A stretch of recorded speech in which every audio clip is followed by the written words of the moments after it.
Hello, and welcome back to the Psalms podcast, the podcast in which we talk about the Psalms. Today, I have a coffee with me, which is great. And I've also got my friend Michael Brown with me. Way. And we're here today to discuss, dig into, have fun with, importantly, Psalm 5. So, Michael, before I read it, do you want to give us just a quick introduction? Yes, Psalm 5 is kind of like if you took Psalms 3 and 4 and Psalm 1 and mashed them together. In that it's a lament, it's a plea for help from God. It's about trusting God, but it's also a meditation on the nature of wickedness and righteousness and the difference between the righteous and the wicked. And so it kind of takes elements of all three of those Psalms, 1, 3, 4, and binds them all together in one sweet little bundle. Beautiful. Can't wait.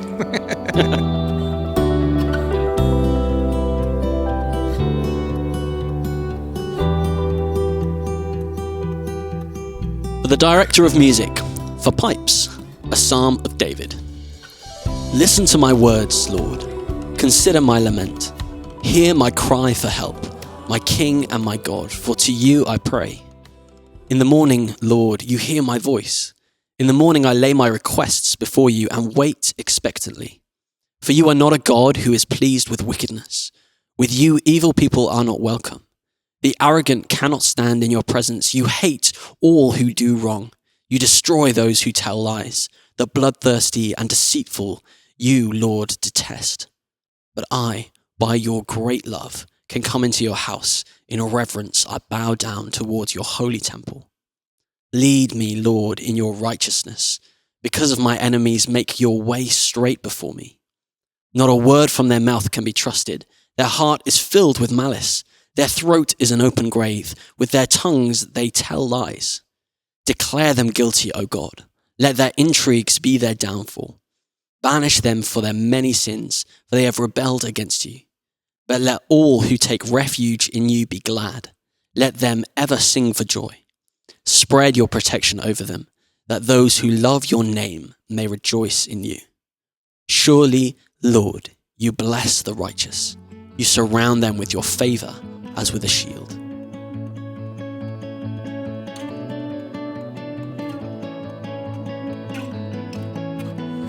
Cool. Let's talk about the subscript first, the little kind of editorial note at the beginning.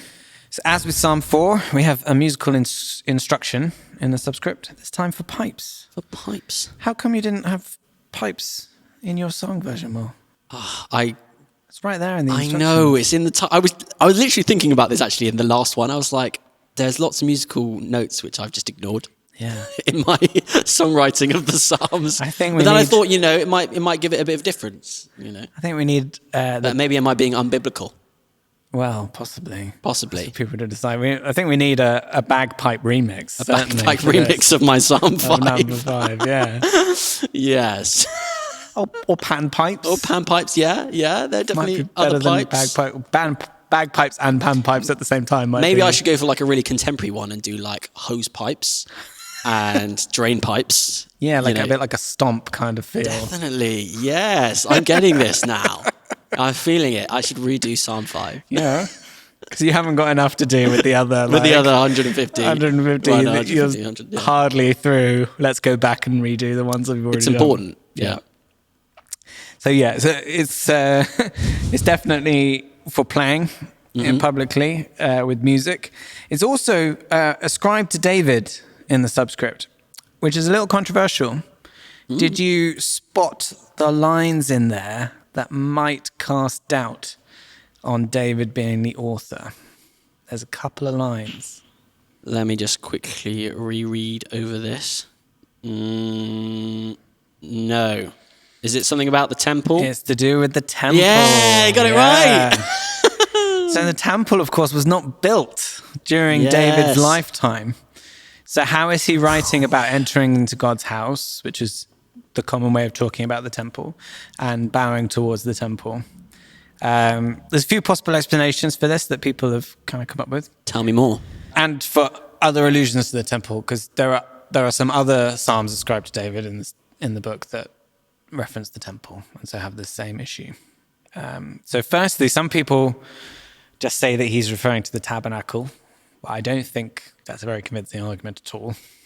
Firstly, because he doesn't say tabernacle, he says temple. And What's the tabernacle? so the tabernacle was kind of the precursor to the temple. It was ordered by God to be built during the Exodus from Egypt, and it was a tent. So Okay. the tent of meeting. It was the place where God's presence would come and the worship of God would happen. Had different sections, like the temple had. It had different sections that different people. So it was the outer parts where any of the people could go, and the inner parts where only the priests could go, and then the Holy of Holies, the very innermost part where the presence of God was, where only the high priest could go, and only in certain parts of the year. So that's the tabernacle, which was around at this time. So some people would say, oh yeah, he's referring to the tabernacle, but the words tabernacle and temple were not used interchangeably. When they didn't say temple when they meant tabernacle. And it wasn't referred to as God's house. It wasn't a permanent structure that stayed in one place. It was a tent that they could move around. And the whole point of building the temple, the reason why David felt that they should build a temple and passed it on to his son Solomon to build, was that they wanted to give God a permanent house, this idea of him having a permanent house where his presence would dwell. And so that's why they call it the house of the Lord. Right. It's a reference to the temple specifically. The location. Not just any worship place of God. Right. So I think we can forget the idea that he's referring to the tabernacle. Secondly, people argue that perhaps this is written right near the end of David's life, when he has already decided that a temple should be built and so basically David decides to build a temple for God and makes the plans, but that doesn't live long enough to build it. He passes it to his son Solomon to complete, which Solomon then does. So some people say, oh, he's writing this then. But again, I don't think that's very convincing, because it doesn't really fit with the language in the psalm, which certainly sounds like the temple is a present reality. That this is something he goes into God's house. That's something that he does. He bows down to the temple. That's something that he does. The third possibility, which I think is probably the most likely, is that this isn't written by David. This is an example of that title of David meaning something else, one of the other things that it could mean, which is probably that it's written in the tradition of David, well, the style of David. This is something that was common in Jewish literature, is that a follower of someone, like a follower of Isaiah, might write in the style of Isaiah or in the tradition of Isaiah. And it might be attributed to Isaiah. They're not trying to trick you or trying to pretend. It was just because I'm a follower of that person, it's in their kind of school of thought, it's in their tradition, so it's of Isaiah in that way. Yes. And so I think that's probably the way of David is being used here. Okay. A little bit like an art. Yeah. Sometimes you get like masters and then people who learn under masters and they recreate or they practice looking like the masters as much as possible, right? Yeah. And then you're basically influenced and you create something which is very similar to, but not the same as. It's their kind of school of thought. Yes. Almost, yeah. So I think that's all to say on the context, really. Certainly it has a similar feel in terms of maybe the time of David's life that it's trying to echo, even if it wasn't written by someone, might have been thinking of those periods of David's life where he's on the run, either at the beginning or the end. And that's why it's of David, is that it's trying to evoke that same kind of feeling, sort of same kind of theme of calling out to God in the midst of persecution. Okay, so not written by David, but someone who's probably writing in the school thought process of David. Yeah. And writing it as if they were David? Or inspired by David, or inspired by those times of life that David wrote about, or the story of David, Okay, cool. Because David was the anointed king, and does that make a difference? Because they're inspired by his, who he is. David's a hugely significant figure in all of Israelite history. He was, even before the end of the Old Testament, while they had the king, they were always looking back to this period of David's rule as like, that was the golden age. That was when we were closest to being God's kingdom on earth. That was when, there was the most justice and righteousness and a blessing upon the nation. And David is held up as this kind of sign and symbol of what God's anointed king should be, and like a sort of a prefigure of the greater Messiah that was to come. So to look back to David's life was a very common kind of thing that people would do. And we talked about this a little bit in the last one with Isaiah, right? And so would it be slightly similar, but not quite the same, where Isaiah looks back on David's life and writes about the suffering servant and the anointed king. And uses that to then look forward. To look forward in the same way someone else who isn't necessarily named looks back on David's life and writes something similar. Yeah, it's probably Cool. that kind of thing. Or I'm just making that up. You know? Yeah. At the end of the day, we don't know. We don't know. Yeah. But doesn't mean we can't study it and Yeah. learn from it and decipher what's actually there.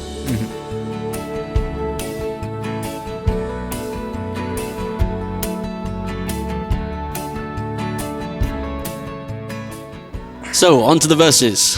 Michael, take us away. Yeah. So listen to my words, Lord. Consider my lament. Hear my cry for help, my King and my God, for to you I pray. In the morning, Lord, you hear my voice. In the morning, I lay my requests before you and wait expectantly. So the psalmist begins with a heartfelt appeal for God to hear his words and consider his sighing. So this indicates kind of the urgency, the depth of his needs. You know, it's not like if you've got time, please. It's quite an urgent kind of, listen to my words, Lord. It's quite a direct kind of request. He presents his prayer in the morning, which suggests the importance of starting the day with God. And straight away you can kind of see some of the echoes of morning and evening and sleeping and waking we've seen in Psalms 3 and 4. Sure. Again, this concept of times of day being important is a good example of kind of confident prayer. And it's that kind of thing that we see a lot in the laments, in that he seems on the one hand very desperate. He's like, hear my cry for help, Lord, consider my lament. But then at the same time, he says he waits expectantly. So he is in a desperate situation, but on the other hand, holding at the same time, he is confident of God's provision for him, that God will hear his prayer. He doesn't wait anxiously. He doesn't wait nervously or, kind of begging. He's waiting expectantly. There's this assertion of trust in there as well. I am desperate, Lord, and I am calling to you, and I really need your help, but I am confident that you are going to save me at the same time. Yes. That kind of like in verse 1, he's saying like, listen to my words, Lord, consider me, hear my cry. And in verse 3, he's saying, you hear my voice. So it's almost like it's allowing that emotion, isn't it? Of like, I need you to hear me right now, God. And then stating to yourself and to God, you do hear me right now. Yeah. I know you do hear me right now. And allowing that both tension of like, not just skipping to the, I know you hear me, but allowing the real emotional aspect of, I need you to hear me right now, Lord. Yeah. allowing yourself to feel that emotion, not, trying to shut it away and be very English, because it's not English. No, he's allowing himself to feel that desperation, that despair, whilst also being confident in God. And there is a tension there. Yeah. That I think we need to be healthier if we allowed ourselves to feel that tension a bit more. So it's okay to feel those kind of desperate emotions, but keep holding on to God at the same time. And this has very much been the theme of the last couple of Psalms we looked at. So this is, again, you see that shared thematics of lament mixed with confidence and trust in God, that peace in God that we've seen when talking about going to sleep and whatnot. So it's another example of how the scribes that compiled the Psalms, they love to put Psalms with kind of a sort of similar DNA almost next to each other in sort of like mini collections.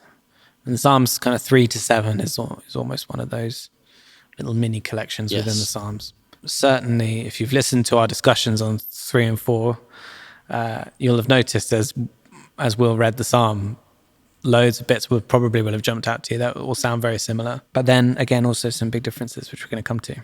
Jumping on to verse 4. For you are not a God who is pleased with wickedness, With you, evil people are not welcome. The arrogant cannot stand in your presence. You hate all who do wrong. You destroy those who tell lies. The bloodthirsty and deceitful you, Lord, detest. But I, by your great love, can come into your house. In reverence I bow down toward your holy temple. Lead me, Lord, in your righteousness. Because of my enemies, make your way straight before me. So the psalmist describes God's holiness and his stance against wickedness. It's very kind of clear, direct language, isn't it? God does not delight in wickedness. Evil cannot dwell with him. It's black and white. Yeah. And he's trying to create that very clear juxtaposition between wickedness and righteousness. So he elaborates on the characteristics of the wicked. You know, they're boastful, they're deceitful, they're bloodthirsty. And these are in direct opposition to God's nature. The psalmist contrasts himself with the wicked, stating his intention to enter God's house with reverence. His reliance is on God's mercy and guidance. He asks God to lead him in righteousness because of his enemies, which indicates his need. So he's basically saying, you know, I need you to lead me in righteousness. Though the because of my enemies part is because he's basically saying, I can't do this on my own. I've got too many enemies. They're coming after me. I'm in a desperate state, so I need you to lead me in this. I need you to take control of this situation. It's humbling. Yeah. Yeah, he's humble before the Lord and saying, I can't do this on my own. There's so many echoes of Psalm 1 here, I think. Certainly, definitely in this kind of very strong kind of contrast between the wicked and the righteous. Yes. Which was all of what Psalm 1 was about. These kind of two paths through life are very much being shown again here. So in Psalm 1, it was kind of talking in abstract about the wicked man and the righteous man.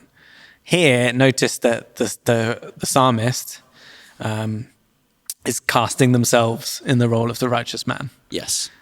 So yeah, slightly different in that he's seeing himself in that role that Psalm 1 talked about. But not in an arrogant way, though, because you might think that's quite arrogant to say, yeah, I am the righteous man. But notice it's not, though, because he's always clearly gives the credit where it's due. Yeah. So why can he enter God's house? He can enter not because of his own righteousness, but because of God's great love. That's why he can enter into God's presence. How will he walk in righteousness? Because God will lead him. Yeah. Yeah. So he is saying that he is the righteous man, but saying it's only by your hand that I can do that. It's only because of your love that I'm living that way and can do that. Yeah. So they got the Psalm 4, which is I'm the anointed one and God's going to hear me. Yeah. You know, the sassy David. Yeah. And you've got then this, which is much more, still obviously in the same, you know, he relates his righteousness to God and whatnot. But here it's like, you know, I'm righteous because I need God to lead me. Like, yeah. God is for me. And so it's a different flip side of the coin. You can have both, right? Yeah. Before God, and there are different titles for different things. But this is kind of a humility outworked in, I need you right now, Jesus, to be with me. I can't do it. Because of my enemies, I can't do this without you. Is very much the sentiment. And he bounces backwards and forwards here between the righteous and the wicked. And again, now he's going to bounce back to the wicked again, talking about the wicked again and condemning them again from verse 9. So, not a word from their mouth can be trusted.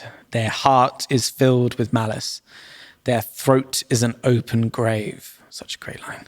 With their tongues they tell lies. Declare them guilty, O God. Let their intrigues be their downfall. Banish them for their many sins, for they have rebelled against you. So very strong stuff here. It's interesting, you know, we were looking at Psalm 4 before, and that kind of almost open hand that is being held out towards enemies and calling on them to turn. This is very much just saying to God, like, come. They're awful. Deal with them. Yeah. Banish them. Yeah. So the psalmist describes his enemies with very harsh terms, kind of emphasizing particularly their kind of deceitful nature. Seems to be honesty and lies and untrustworthiness seems to be the theme that comes up a lot. I know there's also violence has been a theme as well, and malice, but it seems to be that the dishonesty and lies is a very key theme here. And he's praying for God to hold them accountable. It's this message again of justice, that you are a God of justice. They cannot get away with this behavior. You have to hold them accountable for what they have done and the way that they've treated people, the way they've oppressed people. Their throat is an open grave. That's what an amazing insult that is. Their throat is an open grave. Is that linking back to the throat we were talking about in Psalm 4? I was wondering if you were going to jump there. Yeah. So it's not just their throat, it's their whole life, their whole being. So everything they are. I definitely think, he's not just saying they've got really bad breath or something. No, I think it is tied to that idea that the throat is at the center of who you are. It's where your life kind of happens through the throat. And so to say their throat is an open grave, so there's just death there. There's nothing good there. It's just death. And also to do with the way that they speak, because there's an emphasis here on how they speak, isn't it? Not a word from their mouth can be trusted. With their tongues they lie. So again, it's also to do with what they're saying, but that's all tied in with that idea of personhood. Their nefesh. So it's almost like they're speaking death essentially. Yeah. Their words bring death. It's powerful rather than speaking life. Yeah. Let their intrigues be their downfall. In verse 10. So this is worth pulling up because it echoes quite a common biblical theme that God's punishment for wickedness actually often takes the form. It doesn't often take the form of God kind of sort of directly smiting people. You might think of the plagues or Sodom and Gomorrah or whatever. But that's actually, those are a bit of an outlier. Normally, often what's depicted is actually that God's way of punishing the wicked is to leave them to the consequences of their own actions, to not save them or not protect them from their sinfulness, the ends that they've brought themselves to through their actions, through their sinfulness, through their wickedness. And you see that in a bunch of different places in the Bible. I think, like Romans 1, for instance, God gave them over to their sinful desires is an example of that. And that's very much the idea here. Let their intrigues be their downfall. They've set themselves on this wicked path, Lord. Let them go to the end that they've taken themselves to. Yeah. Don't rescue them, basically. Don't protect them. Don't forgive them. So it's not saying everybody who has, downfall is from their sinfulness, but it's like these people in their wickedness and sinfulness. So I'm thinking of what Jesus was saying. There was a point. He makes a point at some point where there are people under a block and under a tower or something, and their blocks fall on them, and he's like, "Have they sinned? No, they haven't sinned more than you have sinned. Like it's not because they've sinned that they've had these misfortune." No, I don't think he's saying that all misfortune comes as a consequence of sin. But the Bible's very clear that sin has a consequence. The wages of sin are death. Yes. Yeah. Sin causes damage in the world, which will always come back to hurt us, and will always lead you into worse places. It will always have a damaging effect on yourself and on the people around you and on the way that society functions. So it's on a micro level and a macro level. Sin leads to terrible consequences. And there's this idea throughout the Bible that actually part of God's punishment for the wicked is just to leave them to those consequences. And that's what he's asking for here. He's very clear that these are the wicked people, and they need to have what's coming to them, basically. So then verse 11, we bounce back to the righteousness, get righteous again. So we've kind of started off with this cry out to God for help, and then we've gone wicked, righteous, wicked, righteous. So that's kind of the structure, that we go with here. And always contrasting the two. Yeah. And we can tell that it's a contrast here because he starts with but. So it's supposed to lead on from what we've just read about the wicked. But let all who take refuge in you be glad. So, going back, we've just had banish them from their many sins, for they've rebelled against you. So that's what waits for the wicked. But let all who take refuge in you be glad. Let them ever sing for joy. Spread your protection over them. So notice that in asking for their intrigues to be their downfall, he's almost asking for God to remove his protection from the wicked. But the contrast with that, he is to spread his protection over the righteous. Yeah. Those who love your name may rejoice in you. Surely, Lord, you bless the righteous. You surround them with your favor, again, as a shield. So this idea of the protection of the Lord being over those, being removed from the wicked and being placed over the righteous as an act of blessing. So the psalm ends with a shift to a tone of trust and joy. So the psalmist is expressing confidence that those who take refuge in God will rejoice and be protected. There's no doubt here, is there? He's certain that this is what God will do. Surely, Lord, you bless the righteous. You surround them. He's not saying, please surround them. He's saying, you surround them. He knows that this is what God does. So it's an expression of trust in God's character and certainty, confidence in God's character. Again, I think you can see quite clear echoes of Psalm 1 here in talking about the fate of the wicked and the righteous. Remember Psalm 1 talking about how the wicked would be blown away like chaff. Yes. And then here it talks about them being banished for their rebellion. It's a similar theme of being sent away, sent out of God's presence, out of the promised land, out of abundance and safety, whilst again, the righteous, there's this theme of blessing, which we saw in Psalm 1 of the righteous will live within the blessing, the abundance of God's life. In Psalm 1, you remember there was lots of talk about paths, the path of the wicked and the path of the righteous. Yes. And again, here we had about how the wicked cannot stand, which was that language that was in Psalm 1. Whereas, again, here we have that language of him making the path before the righteous in verse 8. Lead me in your righteousness. Lead me in the path of the righteous. So very much that same comparison with Psalm 1. Yeah. Which is interesting, because I think from Psalm 1, I get the more, this is the path of righteousness, this is the path of wickedness, go meditate on the word of the Lord and go down. Make sure you go down the path of righteousness. And this is saying, lead me in your righteousness. This is leading. This is God. God is going down the path of righteousness and taking us by the hand. I need you to take me by the hand down the path of righteousness. Yeah, there's a slightly different emphasis, isn't there? Yeah. Yeah. I guess maybe this is more personal, isn't it? In that way. Someone is very much in the third person. The man of righteousness does this. Yes. And so it's a lesson, it's talking about what they do. Whereas this is written from someone's experience, isn't it? As a personal plea, as a cry. And so maybe it's got that different kind of emphasis of, I need you to lead me in this.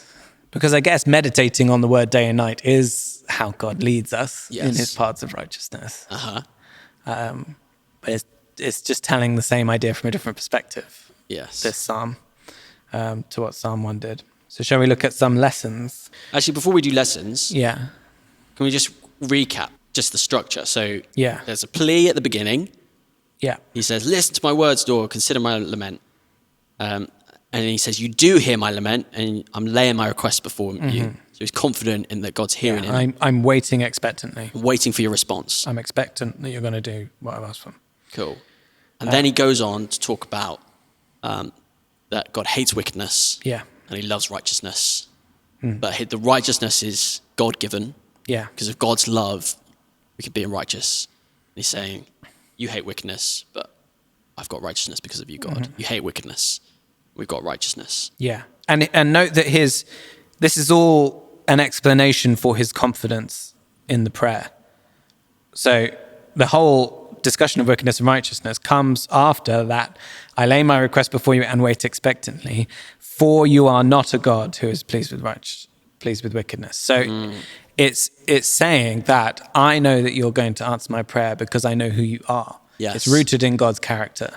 Right. I can be confident in you answering my prayers because this is who you are. I know that you hate wickedness. I know that you hate deceit. I know that you hate the bloodthirsty.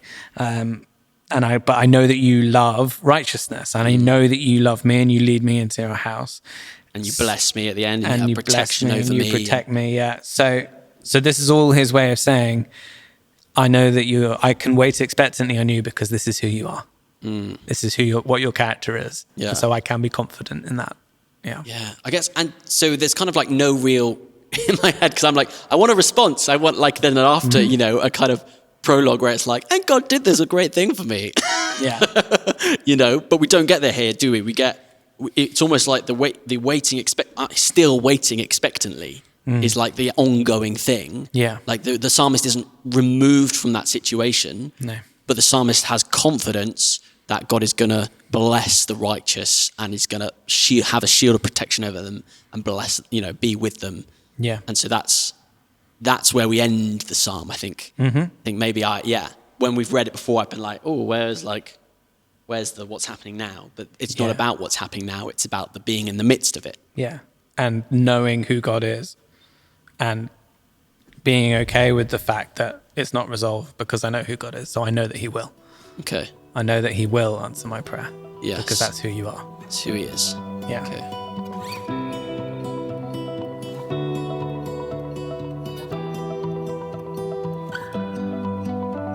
So what other lessons? Are there any other lessons? Well, I think that's the big one to start with, isn't it, really?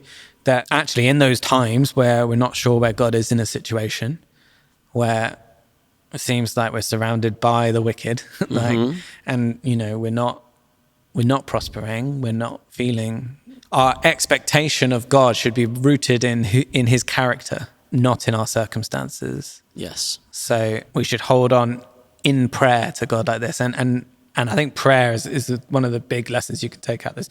To pray confidently and expectantly, because we know who God is and we know his character. Yeah, that's what the psalmist is doing here. This whole psalm is about a prayer, and he elaborates on how he expects that prayer to be answered because of all these reasons. Yes. So really, it's a psalm about prayer, and so that's a lesson for us: is to when we come to pray, go, oh, no, I can be confident that you will do what you say you're going to do. Because I know this about you. I know that you're good. I know that you hate wickedness. Yeah. I know that you love me. I know that you protect me. So I'm going to wait expectantly for you. It doesn't say how long he's going to have to wait. No. But he waits expectantly. Yes. And I think there are other cool aspects to it as well. This point gets exaggerated in Jesus, right? Of if we see it through the Jesus lens, which we see all of Scripture, it's like, well, Jesus is the perfect man of righteousness whose God's blessing is over. So I can call on all of these characteristics of God because I'm in Jesus. Yeah. And he will look at me and he will say, you are perfect, righteous, loved, you're my child, and I will protect you and bless you. And those are the promises we have in Jesus. So it's not even based on, obviously this isn't based on his righteousness. Said, lead me in your righteousness. He's calling on God to lead him. Yeah. But we can say, well, God, yeah, you have led us, and we definitely are in it, and I have full confidence because I'm a child of God that these things are happening. And I'm sure they had confidence as well, but I'm thinking it feels exaggerated to me, all these things. And even if I have been on that wicked side, and I've messed up, and I've sinned, and I've got myself in a situation, I can still call on this kind of psalm, because it's not about me. It's not about. It's about Jesus. Yeah. I mean, that is for me it's wonderfully powerful to be able to come back to this psalm and be like, yes, I'm going to wait for you, God, and I can be confident that you're going to respond to me because of Jesus. Yeah, and it's something to remember when in those moments where we've slipped up. Because I don't know about you, in those moments where I slipped up, that little voice in your head tells you you need to. Maybe not. Don't pray for a bit, or don't, because there's that shame, that idea of shame. Like Garden of Eden, clothe myself. Yeah. Get away from God a bit. And this is just a reminder that actually, our expectation of God is rooted in His character, not ours. Yes.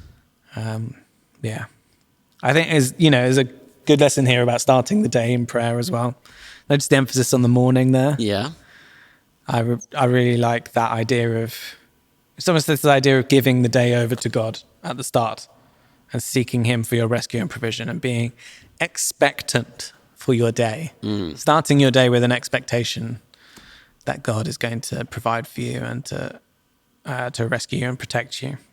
Really, completes this sort of trilogy we've had with 3, 4, and 5 of, talking about waking up from sleep and going to sleep and now here at the start of the day, praying for the day ahead. Yeah, there's a reason why these psalms are all together. It's a structure, a psalm structure for your day. Yeah. To be worshipped with. So I guess that's one thing we forget as well. Is like, these are songs. We said it before, but they would worship with this song. Yeah. Psalm 3 in the evening, they'd worship with Psalm 4 in the morning. And they'd worship with, this song can help us worship in the morning. Yeah. To prepare us for the day. Yeah.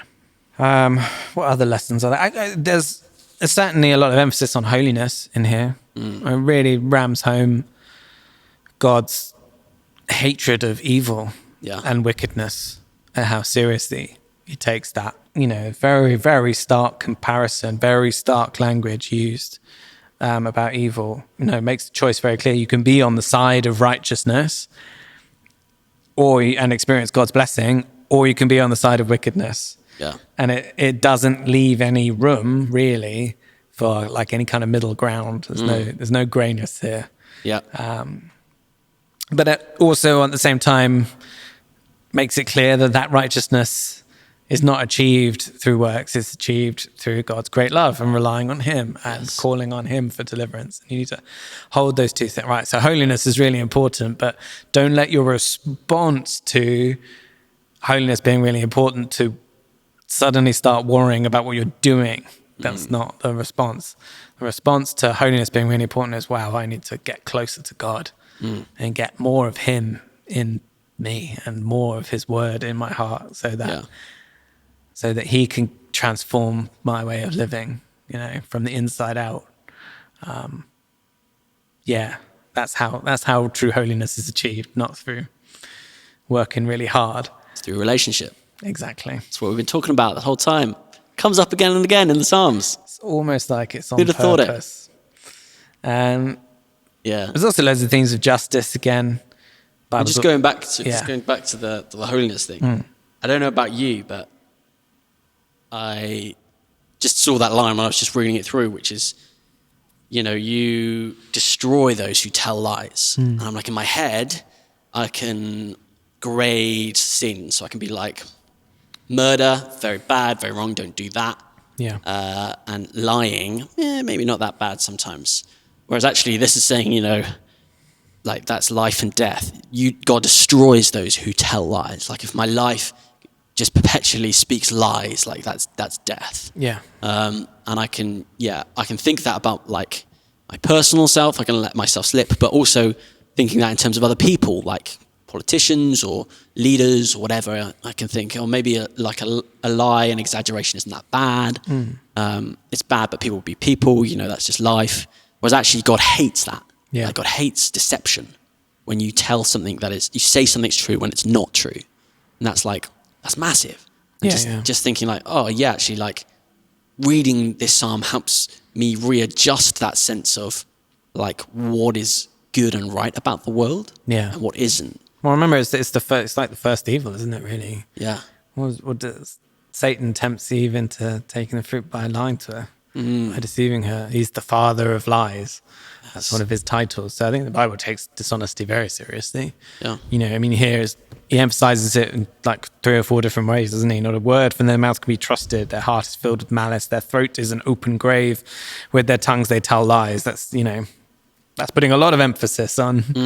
And there's that idea of speaking death. Their throat is an open grave. It's that idea of you can speak life or you can speak death. And to lie, to bring deceit into the world, untruth, is something that God takes incredibly seriously. Probably a lot more seriously than we do. I think we're just so desensitized to it. Yeah. In modern culture. Yes. This idea of lies, this idea of being in a post-truth society. Yeah, and I think, I don't know, in terms of like, it's my head thinking, but like in terms of like the way we conduct ourselves at work and with business, and like if we're in the world of selling things, and if we're in the world of of making ourselves trying to look good to our bosses or, our employers. Like, the way to do that is not lying. Yeah. Like, and that's something that we as Christians should really care about, is the fact that we want to not lie to people about things that we're trying to sell or about ourselves. Like, we want to. That's one of the ways we can be trust God countercultural. when we speak the truth, kind of thing. Definitely. Anything else that you want to touch on? I think we've kind of wrapped it up, to be honest. All right. Yeah. Well, there we go. Hey, thank you so much for listening to this Psalms podcast. If you'd like to stay up to date with our release schedule, you can find us on Instagram, TikTok, or Facebook by searching for The Psalms Podcast. See you next time.